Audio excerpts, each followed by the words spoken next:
Voilà, ils sont déjà sur ce plateau. Il s'agit de Roland, Laurent Toneiques et de Marc Goudjanou. Bonjour à vous. Oui, bonjour Carole Olaye, bonjour mon cher ami Laurent, et bonjour à tous nos amis téléspectateurs qui nous suivent depuis leur position. Bonjour Carole Olaye, Marc Goudjanou, bonjour, amis téléspectateurs, bonjour. Alors, vous n'êtes plus à présenter, vous êtes analyste politique et journaliste. Voilà, nous allons démarrer avec une principale information relayée par presque tous les quotidiens ce matin.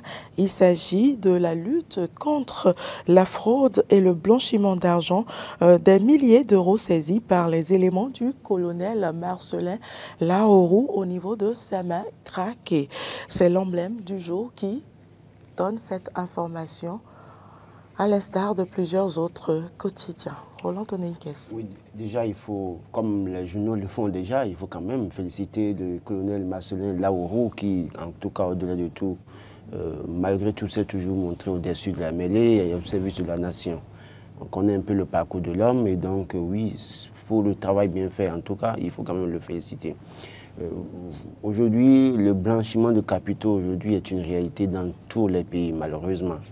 Et d'où vient ces sous, personne ne le sait. En fait, souvent, c'est l'argent de trafic ou autre où les gens font passer l'argent de façon illégale ou soit de l'argent détourné dans certains pays et que les gens veulent faire passer par les frontières de façon illégale sans pouvoir déclarer. Alors qu'en réalité, quand vous voulez sortir d'un pays pour aller dans un pays avec autant d'argent, vous devez déclarer, avoir une autorisation spéciale. Alors, ces sous qui transitent comme ça de façon illégale, parfois c'est de l'argent qui est injecté dans des activités peu orthodoxes, soit le terrorisme, soit pour le trafic d'humains ou autres choses qui s'observent au plan mondial. Donc, ceux qui travaillent à intercepter ces sous pour pouvoir empêcher, parce que ces choses, on doit pouvoir les féliciter. Vous savez, je l'ai dit, parfois c'est de l'argent volé, hein, pas dans des États, c'est des acteurs politiques qui siphonnent les ressources des pays, qui vont faire l'échange en devises étrangères parfois. Et il y a en griffe le thème des passeurs ou dealers qui aident à faire passer ces sous-là. Donc, oui, on peut déjà quand même féliciter le colonel Marcelin Laourou et toute son équipe pour ce travail qui a été fait. Et espérer que, oui, les prochaines fois qu'il y aura de tels trafics, que les gens quand même arrivent toujours à intercepter, parce que cet argent qui circule va alimenter les réseaux que nous savons qui sèment la terreur dans tous les pays aujourd'hui. Marc Goudjanou. Oui, il faut remercier la douane béninoise pour tout le travail qu'ils sont en train d'abattre. Et surtout, lorsqu'on parle de blanchiment de capitaux et tout ce qui va avec, n'oublions pas que nous avons le Nigeria qui est très proche et qui a un réseau de terroristes, je veux parler de Boko Haram, qui sévit au Nigeria. Et donc, lorsque l'on voit autant de devises transiter par nos frontières et que la douane arrive à raisonner et à arrêter cela, je pense que c'est vraiment louable, c'est très louable parce que là, on parle de plus de 3 milliards de francs CFA. Puisque ça s'agit de 5 millions d'euros, approximativement, ça va au-delà de 3 milliards de francs CFA. Et donc, c'est beaucoup de devises. Et on ne sait même pas où vont ces devises, parce que, je l'ai dit tantôt, que déjà que nous sommes confrontés à la menace terroriste tout le temps, et il faut dire que ces terroristes sont financés par peut-être des oligarches ou peut-être par des acteurs qui ne sont pas forcément du Nigeria ou bien d'ailleurs également. Et il faut un moyen pour pouvoir les approvisionner, que ce soit en liquidité, parce qu'il paraît qu'ils sont ils sont payés, ils ont des salaires, ils ont des motivations qui leur permettent quand même de mener leurs activités terroristes. Et donc, c'est une grande prouesse, puisque ça va limiter les dégâts à certains niveaux, parce que c'est vrai que pour le moment, on ne sait pas, les enquêtes n'ont pas encore évolué pour qu'on puisse savoir à quelle destination vont ces sous qui ont été saisis, ou l'acteur qui a été arrêté, c'est-à-dire le détenteur de ces billets, quel type d'activité il mène qui lui permettent quand même de pouvoir avoir assez de liquidité chez lui comme ça, pour pouvoir transiter avec. Et une chose est sûre, ce n'est pas forcément peut-être la première fois qu'il est en train de faire quelque chose du genre. Et c'est très bon qu'on puisse arriver à mettre la main sur lui, parce que ça constitue un grand danger. Et également, ça me pose le problème de l'alimentation, des nids de corruption de part et d'autre également. Et donc, c'est une grande prouesse. Et je voudrais rappeler qu'il est est important que la population également collabore dans ce type d'opération. Parce que généralement, pour pouvoir faire ce genre d'opération, parfois c'est le renseignement qui travaille beaucoup plus. Et le renseignement, ça part pas seulement des forces de l'ordre qui assurent le service de renseignement, mais également par les populations qui côtoient en réalité un certain nombre de personnes, qui voient les activités qu'ils mènent et dans le voisinage ou peut-être dans le convoyage de ces fonds ou bien d'autres matériels qui sont jugés dangereux. Il faut que les populations, dès qu'ils ont des soupçons, c'est mieux de dénoncer pour qu'au constat, on ne puisse pas constater grande chose que de ne pas dénoncer et pour que les produits ou bien ces fonds puissent transiter facilement, et alors que cela représente un grand danger, non seulement pour la population, mais pour tout l'ensemble de la zone ouest africaine et même au-delà. Donc c'est une grande prouesse qui n'est pas seulement à féliciter au niveau du Bénin, mais au niveau de l'Afrique de l'Ouest. Nous allons retrouver Matin Libre. Matin Libre qui me fait sourire sur ce plateau ce matin avec son titre « Affaire Houndéon ». On doit pouvoir critiquer sans encourir la prison.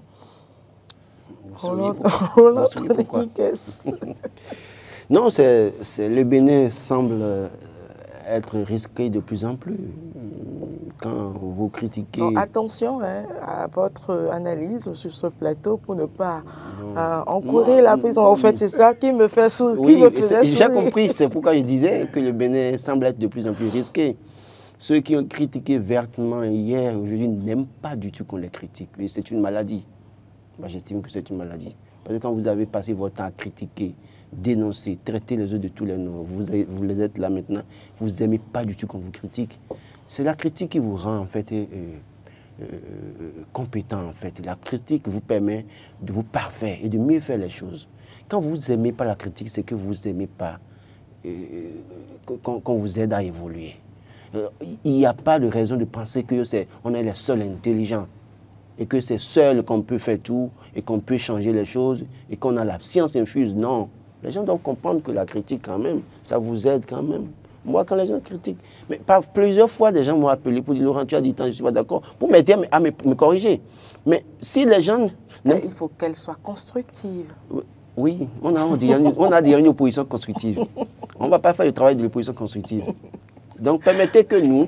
Mais la preuve, quand même, moi, je critique le plus souvent quand même, je fais des propositions. Hein. Je dis, l'État aurait dû faire ça, je pense que l'État aurait fait ça. Donc, moi, j'estime qu'aujourd'hui, oui, il y a que parfois, quand vous prenez la parole, vous dénoncez certaines choses, vous prenez position sur certains faits, il y a que les chiens d'attaque déjà vous traitent d'opposants. Et puis après, ce que leur prière, c'est de pouvoir qu'un jour que vous soyez interpellé. Et pourtant, par le passé, ils ont dit pire que ça. Donc je crois qu'on doit pouvoir quand même critiquer, les gens doivent pouvoir accepter les critiques, sans pouvoir faire peur aux gens pour dire vous irez en prison, vous irez ci, vous irez ça. Mais quand je prends par exemple la dernière situation que j'ai vécue, où on dit à quelqu'un de ne plus me prendre dans sa voiture parce que je suis journaliste opposant. Vous imaginez, dans un pays, on dit des bêtises comme ça sonne mal. Et moi j'estime que c'est une maladie, les gens sont suffisamment... je me dis, mais où allons-nous? Bon, ça ne nous empêchera pas de dire ce qu'on pense. On ne va pas insulter, on ne va pas diffamer. Et c'est ce que je demande à tout le monde. Justement, nous ne le faisons pas sur ce plateau. On ne diffamera personne, on n'insultera personne. Mais dès que ce n'est pas bon, on dira. Quand c'est bon, on dira que c'est bon. Quand ce n'est pas bon, Laurent le dira tout le temps. Mais j'estime que, en tout cas, les gens n'ont qu'à comprendre que après le pouvoir, il y a notre vie. Et vous n'avez pas toujours répondu à ma question par rapport à l'affaire Si j'ai peur d'aller en prison, est-ce que vous voulez dire? Non, pas du tout. Oui, la question, c'est quoi? Posez-moi la question. Non, allez-y. Par rapport à l'affaire Houndéon? Non, Houndéon, clairement, si les gens... En fait, on dit, hein, si Houndéon, avec tout ce qu'il a été dans ce pays, avec tout ce qu'il représente, on est allé l'intercepter. Vous avez vu, les gens ont escaladé le mur. Des policiers civils ont escaladé le mur pour aller le chercher dans sa maison. Et il était menotté du 18h jusqu'au lendemain. En tout cas, le jour où il a été arrêté à 18h, on l'a menotté, il est resté dans les menottes jusqu'au lendemain. Si ça arrive à Rondé, en fait, en réalité, c'est des stratégies politiques pour les gens, parfois, pour faire peur aux autres, quoi. Pour dire, mais écoutez, vous voyez ce qui est arrivé à Rondé, là, pour vous, là, vous allez comprendre. Malgré son rang, malgré tout ce qu'il est, vous voyez ce qu'on lui fait, attention, attention. Et d'ailleurs, même tous les jours, vous écoutez des gens qui disent, mais écoutez, mais ce que vous faites là, attention, hein. Non, écoutez, moi, je pense que véritablement, il y a un problème. Les gens doivent pouvoir aller se regarder dans la glace le matin pour dire, est-ce que véritablement, moi, je me suis fié de ce que je fais, est-ce que je fais ce que je fais là, est-ce que si demain, il y a retour de l'ascenseur, est-ce que je pourrais supporter? Et la route tourne, je le dis toujours, parce qu'en fait, le problème, c'est que fort aujourd'hui, nul n'est fort éternellement. Seul Dieu restera éternel. Seul le Bénin restera éternel. Nous, Béninois, tous, que ce soit gouvernant, député, ministre, président de la République, journaliste ou que ce que soit un roi, suprême, empereur ou je ne sais quoi, nous allons tous partir un jour, nous allons laisser le Bénin à nos enfants. Donc, si c'est ça, et qu'à un moment donné, peut-être fort aujourd'hui, on peut se retrouver dans la position de faiblesse demain, il vaut mieux écouter ce que dit le peuple, écouter les cris de cœur du peuple, essayer de voir comment est-ce qu'on peut aider ce peuple, comment on peut faire les choses pour demain ne pas être la victime. Marc Kioudianou. Bon, je pense que c'est une affaire qui met en difficulté la liberté d'expression dont on parle presque tous les jours. Et je pense que il faut rappeler que dans ce dossier, lors du procès, il y a un certain nombre d'éléments qui ont été soulevés par les avocats qui touchent quand même la sensibilité de l'être humain que nous sommes. Un SDGPN, les conditions dans lesquelles il a été arrêté. Il paraît qu'ils ont escaladé le mur pour rentrer chez lui. Il a été menotté de 18h jusqu'à 6h du matin, donc environ 12 heures de temps en menottes.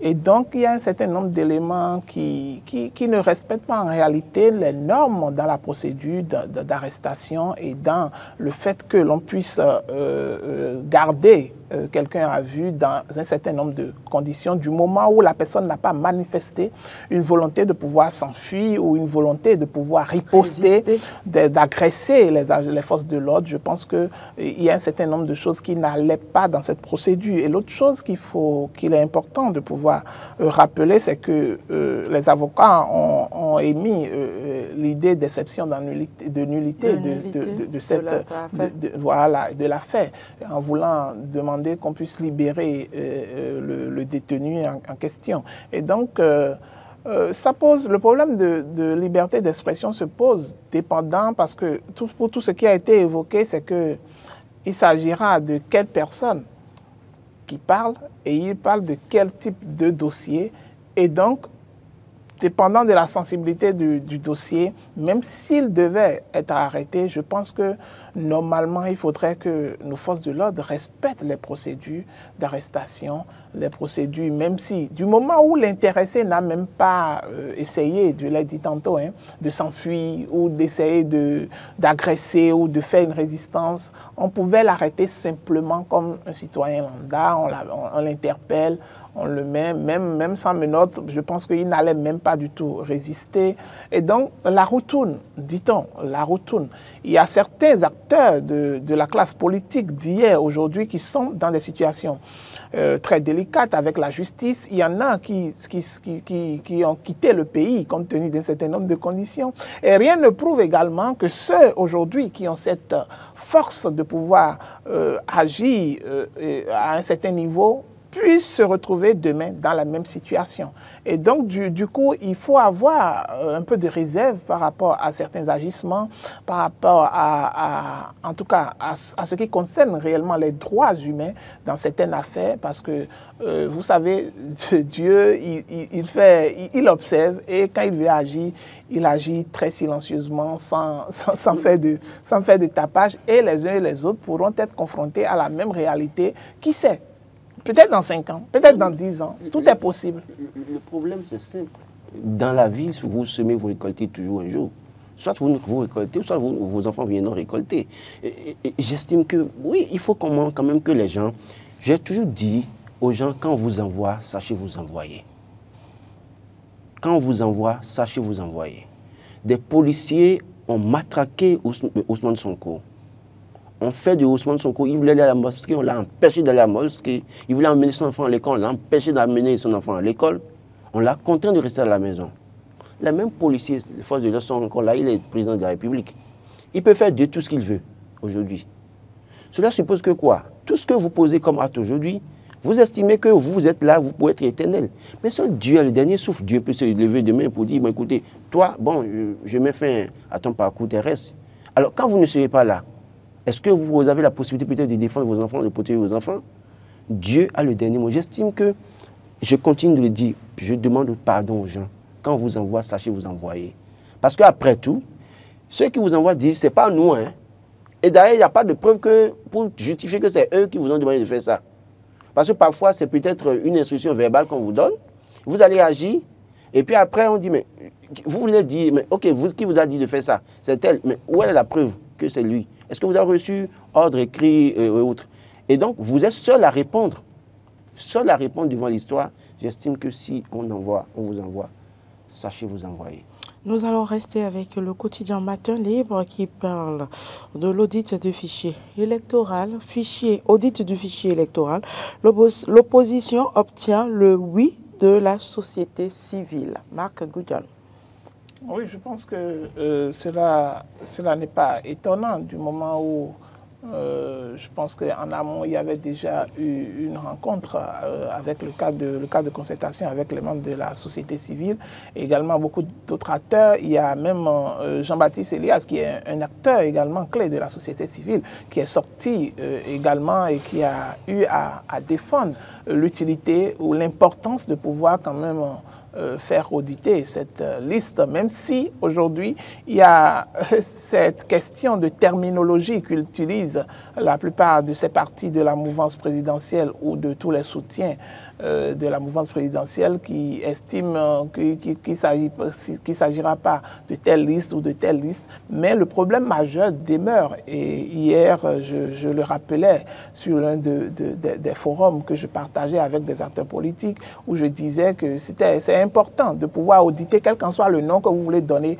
à ce qui sera extrait pour pouvoir permettre d'aller aux élections. Il est important de pouvoir éditer. S'il faut aller éditer le registre, si c'est aller auditer le registre au niveau de la NIP, il faut aller l'auditer. Quel qu'en soit le nom qu'on donnera, tout le monde juge aujourd'hui l'utilité et l'importance de pouvoir auditer tout le processus afin de pouvoir savoir que tous les problèmes qui ont été évoqués et que regorge le système mis en place par l'enregistrement des citoyens, c'est-à-dire au niveau de la NIP, il faut quand même qu'on puisse arriver à éliminer tous ces problèmes-là. Parce que, mis à part le volet électoral, d'accord, qui concentre aujourd'hui beaucoup plus les attentions, même lorsqu'on prend le service d'état civil au niveau de la NIP, on sait qu'il y a des problèmes à ce niveau. Il y a eu même des problèmes récemment, compte tenu d'un certain nombre de citoyens qui n'étaient même pas béninois, qui ont pu obtenir des pièces au niveau de la NIP et qui ont pu faire des passeports avec ces pièces-là. Il y a des citoyens qui ont été arrêtés, toujours dans ce même processus. Il y a des agents de la NIP qui ont été arrêtés. Donc ça pose un véritable problème du moment où même lorsqu'on n'aborde pas le côté électoral de la chose, ça veut dire que ce système qui est mis en place regorge de problèmes et qu'il faille quand même auditer ce système pour voir quelles ont été les failles et quel a été le processus qui a été mis en place pour pouvoir quand même mieux extraire le registre électoral dont on aura besoin. Et donc, je pense que tous les acteurs, je pense que même les confessions religieuses également sont d'accord sur la question.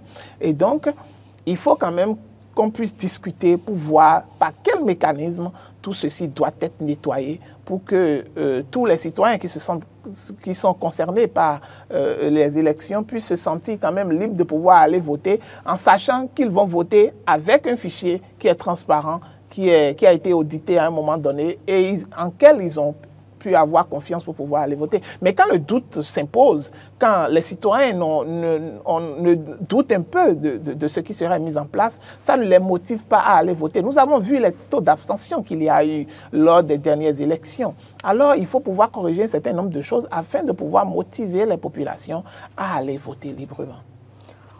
Roland Tonei, qu'est-ce?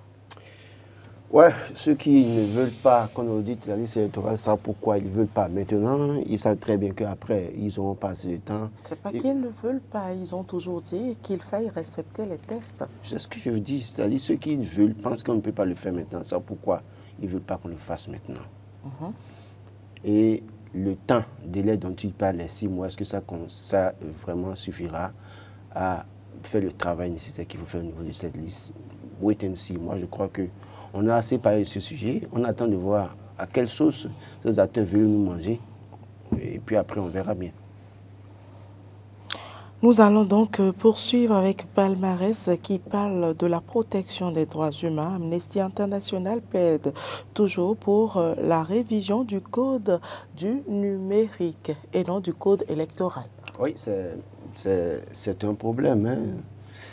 C'est une épée de Damoclès sur la tête de tout le monde. Vous savez, ce que nous disons aussi librement et banalement, peut-être parfois sur ce plateau de télévision, vous et moi ne pouvons pas l'écrire peut-être sur notre page Facebook. Tout à fait. Automatiquement, journalistes sur le plateau, peut-être ils essaient quand même de continuer à respecter ça un peu. Ils cherchent peut-être des failles toujours. Et donc le jour où on prendra le risque d'aller écrire quelque chose du genre peut-être sur Facebook, c'est les premiers qui vont sortir le code du numérique. N'oubliez pas cette fameuse situation qu'a vécu notre confrère Ignace Sossou avec la situation de détresse émotionnelle. Donc oui, le code du numérique, c'est une menace pour la liberté d'expression. Il faut le dire haut et fort, même si ceux qui ont la liberté de servir un camp politique pour s'attaquer à tout le monde, quand vous êtes une voix dissonante, ils vous traitent de tous les noms, ils vous insultent tout le temps. Personne pour les poursuivre avec le code du numérique. Mais dès lors que vous avez une position assez opposée à la leur, automatiquement, on vous dit oui, continuez, il y a le code du numérique, on vous rappelle ça. Donc, j'ai comme l'impression même parfois que ce code du numérique est là pour une partie de la population, c'est-à-dire ceux qui ne doivent pas avoir une position divergente. Et c'est le véritable problème à ce niveau. Aujourd'hui, tout fait peur. On fait peur à tout le monde avec ce code du numérique. Les quelques jeunes chiens d'attaque qui sont prêts à vous traiter de tous les noms ne sont jamais interpellés. Ils usent de tous les mots pour traiter les acteurs politiques, simples citoyens, comme ils veulent, sur les réseaux sociaux, sur la plateforme, et personne pour les interpeller. Mais dès lors que vous avez une position comme la leur, automatiquement, et que vous n'êtes pas d'accord avec eux, on vous dit le code numérique, on vous rappelle même les articles. Hein. Ils connaissent les articles du code numérique par cœur, eux, pour demander aux gens de respecter, parce que ce que vous dites, parce que vous n'êtes pas d'accord avec eux, qu'on vous sort les articles, on vous sort les alinéas pour dire voilà, voilà, voilà. Mais quand eux, ils sont dedans, personne ne les interpelle, et les gens lisent tous les jours. J'estime qu'il faut quand même vous faire attention à ça. En tout cas, vous savez, je le dis toujours, chacun fait ce qu'il peut, chacun en son temps répondra de ce qu'il a pu faire. Makedou Dianou. Oui, je rappelle que en tout cas, cette action que Amnesty International a entrepris était quand même important parce que ça concerne également le code pénal où il y avait certaines dispositions obsolètes dans ce code pénal qui ont été corrigées. Et donc, également, au niveau du code du numérique, il y a beaucoup de dispositions qui vont à l'encontre des droits humains, qui vont à l'encontre de la liberté d'expression, de la liberté de pouvoir quand même s'exprimer à un moment donné, même sur des questions qui sont très, très importantes, parce que reconnaissons qu'aujourd'hui, c'est vrai qu'on est à l'ère du numérique. Et donc, pour, par exemple, le cas des journalistes, par exemple, qui sont des acteurs clés, d'accord, dans le système mis en place par le législateur, on doit leur permettre quand même on ne peut pas les empêcher d'aller opiner, par exemple, sur les réseaux sociaux. Parce qu'actuellement, par exemple, on est en train de parler de l'ère, par exemple, des influenceurs et autres. Et donc, les opinions qu'ils vont émettre, si ces opinions sont positives, je pense, sont objectives, je pense que c'est important de pouvoir les laisser s'exprimer. Aujourd'hui, par exemple, on est en train de refuser que, mis à part le cadre légal mis en place par la HAC, où l'on peut avoir les journaux ou une presse, en tout cas un groupe de presse bien défini par les lois, on peut s'exprimer seulement dans ce cadre-là. Et du moment où l'écrit va au-delà de là et se retrouve sur les réseaux sociaux, ça veut dire qu'on vous applique le code du numérique à un moment donné. Donc ça pose un véritable problème où il faut faire par exemple un brassage entre le code de déontologie et le code du numérique pour pouvoir quand même s'entendre sur un certain nombre de points. Parce que là, il s'agira alors, si ce n'est pas fait, il s'agira alors de la restriction de la liberté d'expression. Et cela va à l'encontre des droits humains. Et donc, il est quand même louable que Amnesty International revienne sur la question. Parce qu'ils avaient déjà abordé la question plusieurs fois. Je me rappelle en mai ou en juin, il y avait même eu des ateliers concernant cette histoire. Et donc, il faille quand même recorriger le code du numérique pour pouvoir permettre quand même aux citoyens, puisque à un moment donné, s'il n'y avait pas eu cette liberté d'expression, de manifester, de se réunir, parce que même dans le code pénal où il est interdit, certains regroupements sont même interdits, et donc il faille quand même laisser les citoyens quand même pouvoir mieux s'exprimer, pouvoir mieux dénoncer tout ce qui ne va pas, dénoncer tout ce qui ne va pas au niveau du pouvoir central. Et donc, s'il n'y avait pas ces dispositions, s'il n'y avait pas eu ces libertés-là, certains ne se retrouveraient pas à la place où ils sont aujourd'hui. Alors, nous allons poursuivre sur ce plateau avec l'assainissement dans le Grand Nokoué, les agents de la SGDS, les artisans de l'ombre. Roland Toneikes. Oui, j'avoue que ces personnes font un travail assez excellent. Hein. Moi qui ai l'habitude de sortir la nuit, bon, pas plus que Makoudjanou. Ne me mélangez pas à vos sorties nocturnes. Non, je vous en supplie. Il a déjà du mal à gérer ça tout. Il a un chat dans la gorge, n'empirez pas son cas sur ce plateau. Je vois les agents de la SGDS faire un travail excellent. La dernière fois, c'est vers 2 h du matin que j'ai pris le risque de sortir pour me promener un peu. Pas avec quelque chose jusqu'à Pota, en allant vers rue de l'Espoir et en suivant ces agents en train de travailler notamment. Et le lendemain matin, nous voyons tout propre. Mais c'est les Béninois. Avant, c'est que Jonas Pedro a chanté, hein, l'Africain ne balayait pas chez lui, mais allait balayer les rues en Europe. Aujourd'hui, c'est les Béninois qui acceptent balayer. Et ils ne se cachent pas, ils ne cachent pas le visage, hein, on les voit. Ils font ce travail. Et vous les voyez parfois finir de balayer à 3 h du matin, dormir à la belle étoile jusqu'à 5 h 30, 5 h, 6 h avant de rentrer chez eux. Je voudrais ce matin quand même rendre hommage à toutes ces personnes. Et dans ce lot, vous voyez des femmes, pendant que d'autres femmes sont en mini-jupe, en culotte ou je ne sais quoi, au bord de certains pavés. C'est un choix.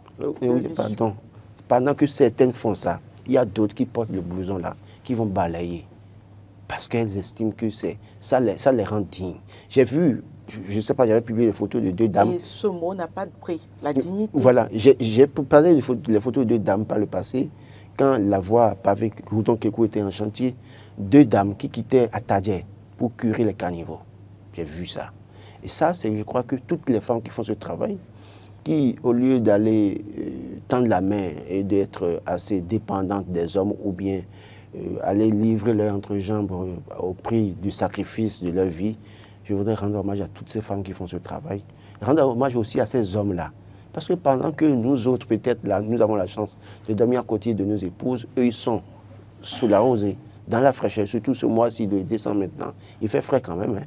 Et parfois, vous êtes dehors, vous avez envie d'être blotti dans les bras de votre épouse, mais ceux-là sont en train de balayer les rues. Il faut les féliciter. Et je voudrais demander à cette société quand même de trouver le moyen de bien traiter ces agents. Justement, parce il y a ce problème de traitement qui se pose. Dans notre société, on sait comment ça se passe. Ceux qui font les gros efforts sont marginalisés, on ne les traite pas bien. Je voudrais demander au gouverneur de quand même trouver la formule. Je ne sais pas si, parce que souvent, vous voyez, on recrute les gens sur le tas, et puis sans déclaration à la CNSS, prennent les risques, ne dorment pas la nuit, sous la rosée. Certains peut-être ont la sinusite, et pourtant sont obligés d'aller balayer, souffrir sous la fraîcheur, faire tout ça, mais peut-être n'ont pas de retraite, n'ont pas de garantie. Le jour où quelqu'un tombe malade, est-ce qu'il y a une prise en charge? Est-ce que le travail là est déjà stable avant de Oui, justement. Non, parce que le problème, je le soulève parce que les gens qui sont là, qui nous ont mené la loi sur l'embauche, c'est CDD, prestation de service. Donc, le lendemain matin, ces agents, on peut se lever pour dire, bon, toi, on n'a plus besoin de toi, on te renvoie. Mais je voudrais que les gens essaient de revoir le cas de ces personnes-là. Parce que c'est des gens qui font un sacrifice énorme. Et quand on va améliorer les conditions de vie, les béninois, d'autres personnes auront envie de faire le même exercice. Et ça va beaucoup encourager, ça va les motiver davantage. Quand on voit leur salaire, améliorer leur salaire, je ne sais pas combien ils gagnent, peut-être on va investiguer pour comprendre. Et qu'on essaie de... Oui, voilà, et qu'on fasse... C'est moi qui ai écrit l'article. Oui, ok. L'article en question, c'est moi qui l'ai écrit. Ok, d'accord. Alors là, on aura plus de détails sur ce plateau. Donc j'estime véritablement qu'il faut quand même vraiment améliorer les conditions, les aider véritablement, les protéger. Ils le méritent. Et maintenant, comme on a l'auteur de l'article... Justement, j'ai hâte d'aller vers Marc Goudianou pour avoir plus... Ce serait avec plaisir. Parce que c'est vrai que j'étais resté là dans la semaine et j'ai eu une pensée envers tous ces citoyens, d'accord, tous ces hommes et toutes ces femmes qui balaient surtout la nuit très tard, et ceux qui ramassent également nos poubelles ou en tout cas essaient de nettoyer les caniveaux également. Et donc j'ai vu que c'est quand même honorant, d'accord, de prendre cette responsabilité-là, de faire ce type de travail qui n'est pas, en tout cas, que tout le monde n'aime pas faire généralement. Même dans nos propres maisons, parfois, vous avez des voisins ou certains qui ont même des difficultés à pouvoir bien nettoyer, même leur dehors et tout le reste.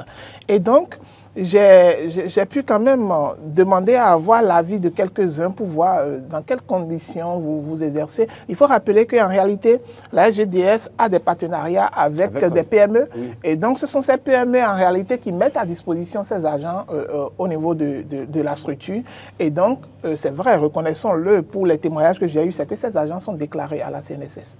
Maintenant, la seule chose que moi j'ai voulu avoir et que j'ai souligné dans mon article, c'est que il faut, ce qui est indispensable et très important pour ces agents, et que je pense, c'est l'assurance maladie. Merci beaucoup. C'est l'assurance maladie qui est très très important parce que... Ils sont exposés aux maladies. Exactement, ils sont plus exposés aux maladies. Et avec donc, les odeurs de nos poubelles. Exactement. Et donc le plus important, d'abord ça devait être même la première des choses à leur faire pour le type de travail qu'ils font. La première des choses à leur faire, c'était l'assurance maladie. Et mis à part ça, c'est qu'il faut mettre à leur disposition du matériel très performant pour pouvoir les protéger, par exemple, les gants bien adaptés, les masques, la tenue, les bottes, tout ce qu'ils doivent porter. Mais ce n'est pas toujours le cas. En tout cas, non, exactement. C'est pour ça qu'il en parle. C'est pour ça que j'ai dénoncé cela dans l'écrit, parce que je dis que ce sont les agents de l'homme, parce que mis à part... C'est eux qui font le grand travail. Aujourd'hui, on parle de la SGDS, c'est vrai. Il y a les grands patrons de la SGDS qui sont dans les bureaux. Il y en a qui font le travail de contrôle également. Mais ceux qui impactent réellement la vie des citoyens, qui impactent en réalité notre milieu, ce sont ces agents-là qui travaillent sur le terrain. Et donc, je pense qu'il faut quand même relever leur niveau, que ce soit au niveau de la prise en charge sanitaire, que ce soit au niveau salarial. Également, il faut des accompagnements, pourquoi pas... Parce que, si vous permettez, quand vous dites qu'ils sont déclarés, en fait, il faut voir sur quel salaire ils sont déclarés. Exactement, exactement. C'est vrai qu'ils sont au-delà du SMIC. Pour l'information que j'ai, c'est qu'ils sont au-delà du SMIC, même si on devait même prélever les taxes, c'est que même ce qui leur resterait est au-delà du SMIC. Et donc, j'ai dit, parce que je me suis renseigné, j'ai voulu savoir, est-ce qu'ils sont au moins traités au niveau du SMIC? Et j'ai compris qu'ils sont au-delà du SMIC pour ces agents-là, à moins que d'autres structures ou d'autres PME. Vous savez, on est au Bénin. Oui, les PME sont quand même de moralité certaine. Voilà, sont de moralité douteuse. Donc, du coup, j'ai dit, il est quand même encourageant de pouvoir féliciter ces agents-là pour tout le travail qu'ils font et demander à ceux qui s'occupent de leur gestion, c'est-à-dire la SGDS, de pouvoir penser à améliorer leurs conditions, à pouvoir trouver des types de motivation pour pouvoir les remercier, pour les encourager dans le type de travail qu'ils font. Et pourquoi ne pas organiser des activités d'ordre social pour pouvoir les remercier. Actuellement, par exemple, nous sommes en période de Noël et tout le reste. Il faut des mesures d'accompagnement, par exemple. Ce n'est pas mesures d'accompagnement, il faut que la SGDS prévoie des cadeaux pour les enfants de ces agents-là. Merci. Maintenant, première, deuxième chose, il faut qu'on maintenant organise la nuit des agents d'entretien de la SGDS. La nuit pour les honorer. Parce que moi, j'étais à une veille de prière un jour, je rentrais à 5 h du matin, j'ai vu, ils étaient pratiquement une dizaine à dormir au bord des caniveaux là. Et ils étaient là, je suis allé, je les ai vus. J'ai eu un peu de peine. Après, j'ai dit, mais quand même, c'est des gens qui se sacrifient pour la nation. Mais est-ce que véritablement, on leur paye le prix juste? C'est à ce niveau que le problème se pose. Vous savez, c'est surtout qu'actuellement, par exemple, il y a une autre forme où, en tout cas, pour les tasses d'enlèvement d'ordures, oui. ils seront encore... à partir de janvier. À partir de janvier. Et donc, si cela doit être fait à partir de janvier, je pense que c'est encore nécessaire et plus important, soit de pouvoir croire l'effectif à ce niveau-là, mais également de pouvoir leur faire une revalorisation salariale pour pouvoir mieux les encourager parce que c'est un travail noble, c'est un travail que écoutez, la plupart des Béninois ne vont pas accepter. Les tarifs là, c'est quand même on paye cher. Voilà, exactement. Et donc si on paye cher, on doit pouvoir, il faut qu'on les traite bien. Voilà. Je suis parfaitement d'accord avec vous. Nous espérons que tout ce que nous disons sur ce plateau ne tomberont pas dans les oreilles de sourds parce que la réalité est tout autre chez nous. Ceux qui se sacrifient le plus pour le peuple sont lésés, il faut le dire clairement. C'est vrai, aujourd'hui, oui. Quelque chose est fait dans le secteur de l'éducation, mais c'est toujours par cela. Et il y a des couches d'enseignants, des catégories, pardon, j'allais dire, d'enseignants qui sont encore en train de réclamer beaucoup de choses pour leur stabilité, pour l'amélioration de leurs conditions de vie. Et aujourd'hui, ces hommes sont aujourd'hui félicités et salués sur ce plateau, mais je crois que c'est pas seulement les saluer, mais impacter sur leur rémunération. Moi, je vais demander à tous les Béninois, parce que moi, il m'arrive de le faire. Quand je suis la nuit. Je voulais qu'au cours de mon enquête, certains agents m'ont témoigné que généralement, leurs salaires viennent en retard. Voilà. Les salaires viennent en retard et donc parfois il faut attendre jusqu'à la date 15, parfois ils se sont déjà endettés. Exactement. Et donc je pense il y a des enfants, les dépenses. Je pense que normalement c'est un travail qu'ils font et que normalement leur salaire là, ça doit être spontané. Parce que ce n'est pas un salaire, c'est pas un travail que tout le monde peut accepter faire.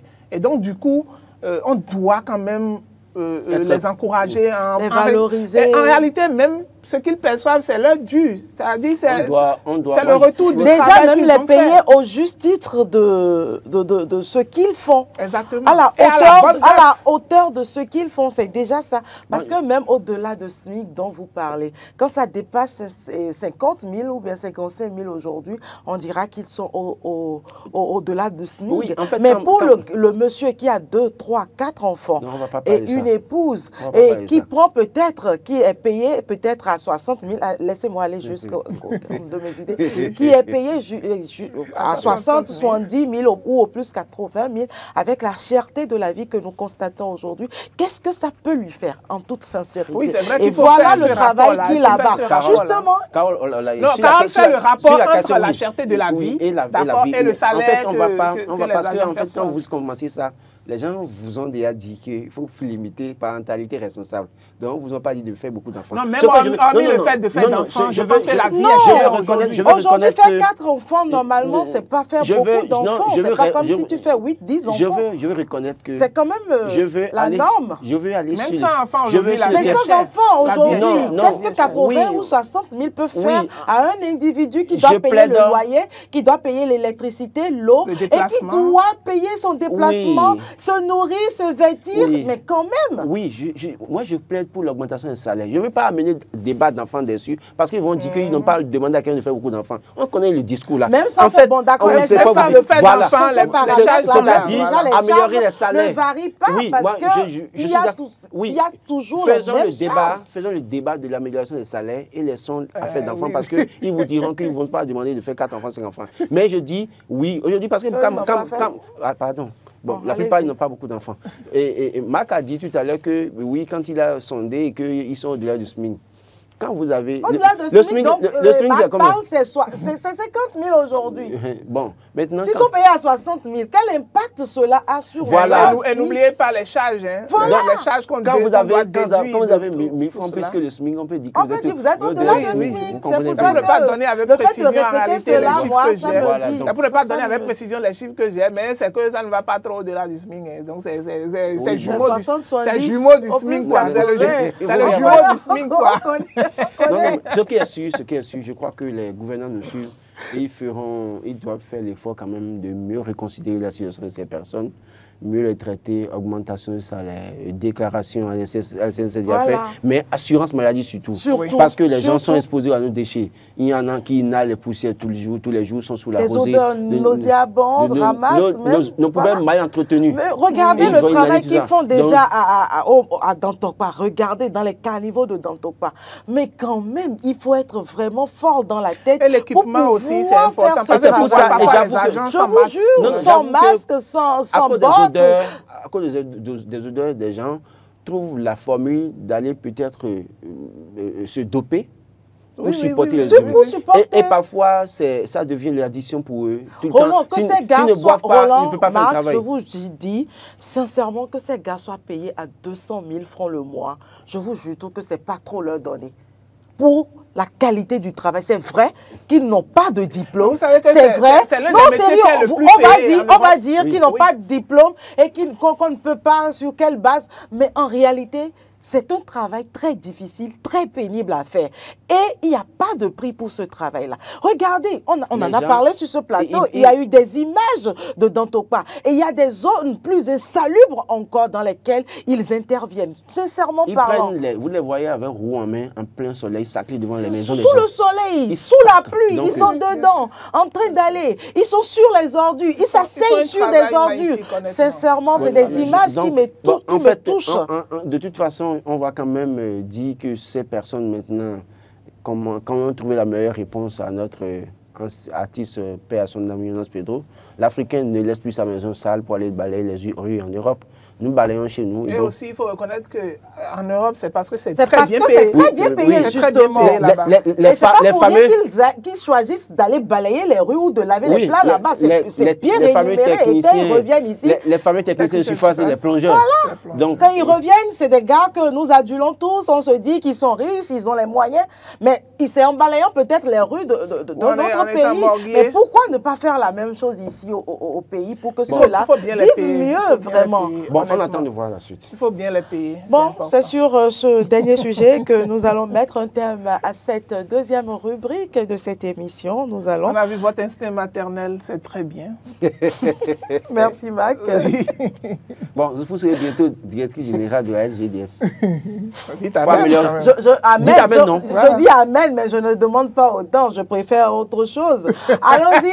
Vous voulez être directrice un autre de l'ANAGEM pour gérer les marchés? Non, c'est